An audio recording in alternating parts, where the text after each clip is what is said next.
Bye bye Morapara college ১ বছরের জন্য সমাপ্ত নিলাম। তো এই ২ বছরের এক্সাম দিয়ে খুবই ভালো লেগেছে এখানে। তো আমাদের এখানেই সিট পড়ে, যেহেতু আমরা সোনারগাঁও মহিলা কলেজে পড়ি, এজন্য আমাদের রূপগঞ্জে সিট পড়েছে। তো এই ২ বছর পরীক্ষা দিয়ে এখানে আসা খুবই আনন্দ, এবং একসাথে সব ফ্রেন্ডরা আসি। ২৫ সালে আবার দেখা হবে, সব ফ্রেন্ডরা একসাথে আবার এক্সাম দিতে আসবো। আর সচরাচর আমাদের ক্লাস করতে হয় না, এর জন্য দেখা হয় না। এক্সাম দিতে গেলেই সবার সাথে দেখা হয়। যাই হোক, আমাদের আজকে লাস্ট পরীক্ষা ছিল। যে শুরুতে তোমাদের সাথে বকবক করছি। আসসালামু আলাইকুম, কেমন আছো সবাই? আশা করি সবাই ভালো আছো। আমার এই ছোট্ট মিনি ব্লগটি অবশ্যই সবাই দেখবে, শুরু থেকে শেষ পর্যন্ত দেখলে অবশ্যই ভালো লাগবে তোমাদের। আর অনেকদিন পর তোমাদের সাথে নতুন ব্লগটি নিয়ে হাজির হয়ে গেলাম। আশা করি সবাই ব্লগটি দেখতে থাকো এবং এনজয় করো।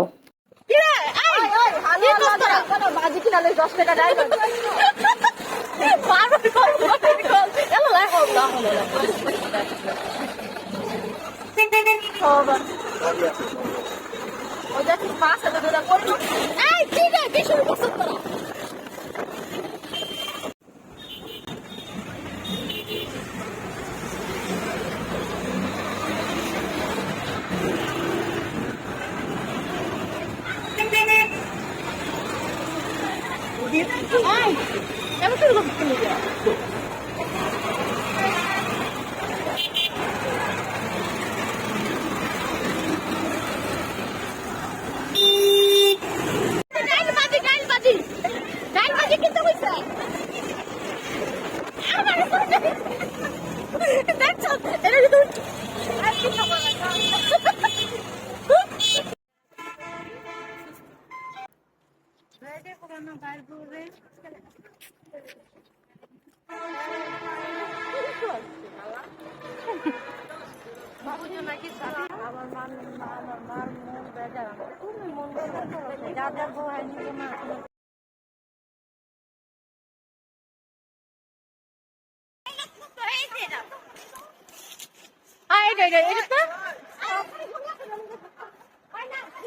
এটাই সুন্দর, এটাই সুন্দর।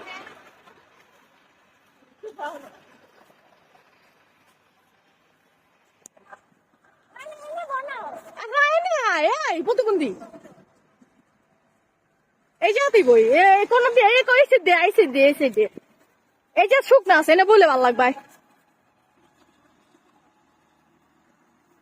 আমরা রওনা দিই ১০টার দিকে। তো আজকে কোনো জ্যাম ছিল না। আজকের দিনটি খুবই ভালো যায় এবং সব দিক দিয়ে মিলে আলহামদুলিল্লাহ। তো অন্য সময় তো মোড়াপাড়ার কলেজে আসতে এই যে রূপগঞ্জের এই জায়গাটার মধ্যে অনেক জ্যাম থাকে, অনেক সময় তো বসে থাকতে হয় ২ ঘন্টা। আমাদের থার্ড পরীক্ষার সময় লেট হয়েছিল। তো তো যাই হোক, আজকে কোনো মানে সব দিলে আলহামদুলিল্লাহ বলতে পারি। তো আজকের দিনটা খুবই ভালো গেছে, আমি মানে বেস্ট একটা মোমেন্ট বলা যায়। তো বান্ধবী আমাদের সবার জন্য নাস্তা বানিয়ে নিয়ে আসবে। তো আমাদেরকে বললে তোরা কিছু নিয়ে আসবি না, আজকে আমি তোদের নাস্তা বানিয়ে খাবো। তো আমি তো মনে করছিলাম কিছু বানিয়ে নিয়ে আসবো, চিন্তা ভাবনা ছিল। তো যেহেতু ওই বললো আজকে রিদ্দিতা খাওয়াবে, তো ঠিক আছে। তো আমি আর কিছু নিয়ে আসি নাই। তো বান্ধবী বেলের ভর্তা নিয়ে আসে, তারপরে রুটি, তারপরে হালুয়া, তারপর বাজিও ছিল, হালুয়া দিয়েই ফিনিশ। খুবই মজা লাগছে, মানে বেলের ভর্তা অসাধারণ বান্ধবী। আর বান্ধবী লক্ষ্মী একটা মেয়ে, মানে সব কিছু মানে টাইম টু টাইম যেটা মানে টাইম দিবে, মানে কথা ঠিক থাকবে, এক কথা মানুষ। আমার এইসব মানুষ একদম পছন্দ। দিদিদা থ্যাংক ইউ সো মাচ বান্ধবী আমাদের সবাইকে নাস্তা বানিয়ে খাওয়ার জন্য। আর লাবণী, বন্যাকে, তোদের দুজনকে খুব মিস করতেছি বান্ধবী, সত্যি কথা তোরা নেই, আমরা সবাই মিস করছি। আর লাবণীর জন্য দোয়া ও ভালোবাসা। মা ছেলে সুস্থ থাকুক, নেক্সট টাইমে একসাথে বন্যা লাবণী আমরা একসাথে আবার দেখা হবে ইনশাল্লাহ। আর এর মাঝে তো আমাদের কথা হবে, দেখা হবে আবারও। একটা ছোটখাটো প্ল্যান অবশ্যই আছে। আমাদের একটা স্বভাব, আমরা যখন একসাথে বসি বা কথা বলে আড্ডা দেই, তখন আমরা ফলো করি কোন মেয়েটা কিভাবে মেকআপ করছে। শুরুতে আমার সামনে একটা ফ্রেন্ড, ও বলতেছে মেকআপ একটু ব্রাশন বেশি হয়ে গেছে, একটু ঘষা দিয়ে নিয়ে আস। তো যাই হোক, অনেক মজা করলাম। এখন আমরা কোথায় যাব? পরীক্ষা শেষে এখন আমরা খেতে যাব। তো সবার শখ হয়েছে বাতের হোটেলে যাব আমরা। অবশ্যই তোমরা ভিডিওটি দেখো।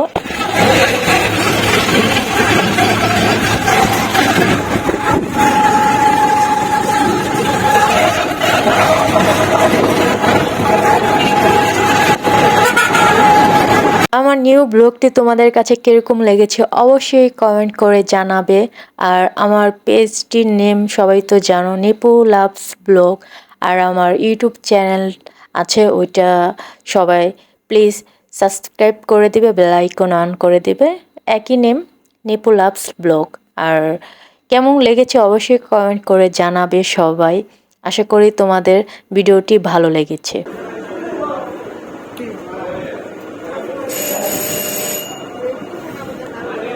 পরীক্ষা দেওয়ার পর এত ক্ষুধা লাগে বলার বাহিরে। 4 ঘন্টা পরীক্ষা দেই, তারপর মানে প্রচুর ক্ষুধা লাগে। যাই হোক, আমি কোনো কথা বলা শুরু করিনি, তাড়াতাড়ি খাবার অর্ডার দেয়। আমার প্রচুর ক্ষুধা লাগছে, আমি তো খাওয়া তো শুরু করছি, তো আর করছি, শেষ করার নাম নাই।